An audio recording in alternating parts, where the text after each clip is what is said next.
Ito, pakita ko sa inyo. Ayan po si comment or pwede rin comment or pagtatanong or reaksyon ni dating Senate President, dating Senador, now Chief Legal Counsel, Juan Ponce Enrile. Ayan ang kanya sinasabi. Okay? Ano ba ito? Sinasabi po ito ni Enrile dahil nga ho, ngayon ay sinasabi ni Vice President Sara Duterte na nanalo daw ang mga kanilang kandidato base daw dun sa kanilang IT expert na nagsasabi na hindi daw dapat natalo ang kanilang mga kandidato. Wow!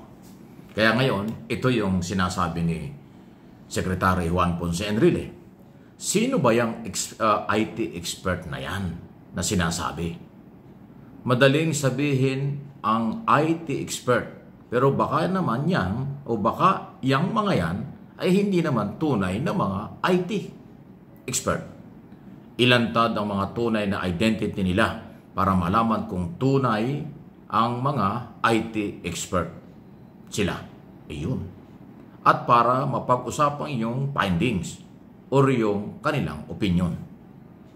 We need facts, not fiction. Yan po ang sinasabi ng ating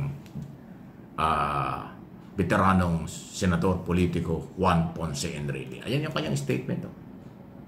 Ang linaw-linaw. So sinagot at hinamon ni Juan Ponce Enrile, hindi man niya tinukoy, pero siyempre yung kampo ni Sara Duterte ang nagsasabi kasi na ang talaga daw dapat ay nanalo at hindi naman natalo ay yung kanilang mga kandidato na mga Duterte na mga abogadong tumakbo nung nakaraang eleksyon ng Mayo. Yan ang sinasabi ni Inday Sara. Dahil ang kanyang pinaniwalaan yung mga IT expert. Grabe, ano?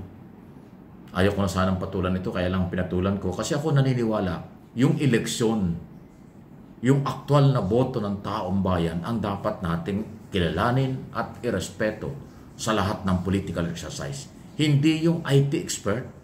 Kasi yung IT expert, isa lang yun. Kung isa ang nagsabi o 10 ang nagsabing eksperto, sila lang yun. Hindi sila ang kabuuan ng botanteng Pilipino. Yun ay kanilang opinion, speculation, sa pantaha, hula. Paano tayo maniniwala doon? Kaya tuloy hinamon ni Enrile, ipakilala nyo. Sino ba, ano ba ang identity ng expert na yan, IT expert na yan, na mas pinaniniwalaan nyo kaysa sa aktual na bilangan at ibinoto ng mamamayang Pilipino noong nakaraang eleksyon? Tama naman yun. Meron tayong political exercise at ang lahat ng ibinoto ng mga Pilipinong botante ay yun ang bibilangin. At kung sino nakakuha ng tamang numero, yun ang idideklarang panalo. Hindi yung sa pantaha o hula o speculation o opinion ng IT expert. Ayan, supalpal na naman kayo.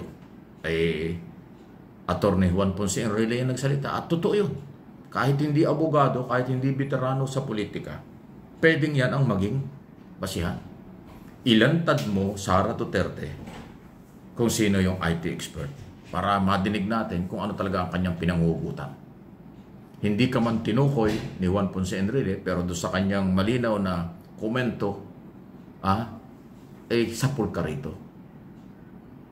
Sana tanggapin na, tapos na ang eleksyon. Kung sinong idineklara ng National Board of Canvassers na nanalo, ay yun ang ating kilalanin. At yun ang mga magiging senador, congressman, mayor, at iba pang mga posisyon sa midterm election. Pero hanggang ngayon, hindi pala makamove on ito si Sara. Kasi pinapalabas niya. Kaya daw niya kasama yung mga natalong senador candidate nila dahil ang kanyang paniniwala base sa IT expert, ay yun ang dapat nanalo. At yun ang nanalo. Anong pinanguhugutan nila yun? Di magpetisyon kayo sa Senate Electoral Tribunal. Ganun naman Kung sa tingin niyo nadaya kayo, dinaya kayo, kung ano man ang basihan nyo, dahil tapos na ang proclamation ng COMELEC, tapos na ang trabaho ng COMELEC, yan ang nasa batas Pagkatapos magproklama ang COMELEC ng congressman at senador, ang National Board of Canvassers, at meron nagpipetisyon at meron kayong reklamo, meron kayong ebidensya, kung kayo ay senador candidate, doon kayo tumakbo sa Senate Electoral Tribunal. Kung kayo naman ay congressman at natalo at meron kayong reklamo, doon kayo tumakbo sa House Electoral Tribunal, hindi sa COMELEC, dahil tapos na ang trabaho ng COMELEC. Yan po yung malinaw na sinasabi ni Chairman George Erwin Garcia at nasa batas talaga yun. O kung ang inyong paniniwala yung inyong mga kandidato ay natalo, bakit hindi kayo nagreklamo? Ayan, magbubukas ang 20 Congress by July. Di doon kayo magreklamo sa Senate Electoral Tribunal. Pero sa isang banda, pasintabi na po. Hindi ka nakita mga pangalan ng mga sinasabi ni Sarang dapat nanalo. Nasa top 20 yata. Lampas pa.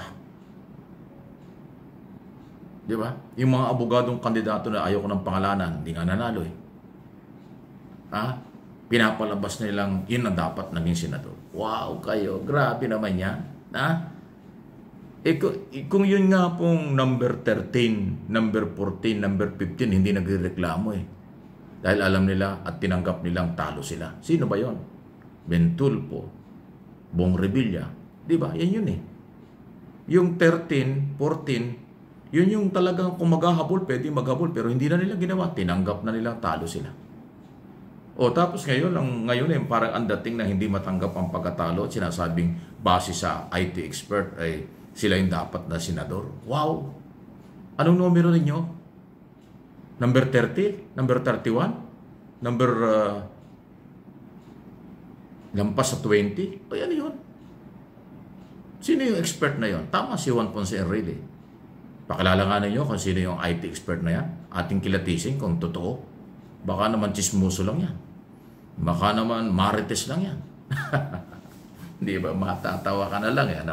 Ayan na naman tayo kasi kung ang political exercise ay sinasabi mandato sa ilalim ng saligang batas.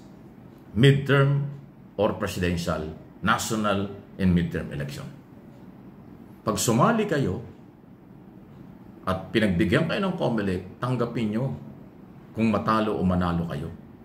Pero kung hindi tatanggap ng pagkatalo at ang piling lang, magaling at nanalo kayo, magaling kayo, dapat nanalo. Huwag na kayo sumali kung hindi naman kayo tatanggap ng pagkatalo. Tapos doon kayo maniniwala sa IT. Sino yung IT niya? Maniniwala kayo sa speculation at opinion. Wow! Paniwalaan natin na yung isinulat, binoto, pinanindigan ng mga registered voters. 82% nga, napakataas ng percentage ng mga bumoto. Karamihan dyan kabataan. Ngayon, pinagdududahan nyo yung 82% ng mga botante. Mas naniniwala kayo sa speculation opinion ng IT. Wow! Kakaiba talaga kayo Normal ba yan? Nagtatanong lang. Normal ba kayo? Tinatanong ko lang.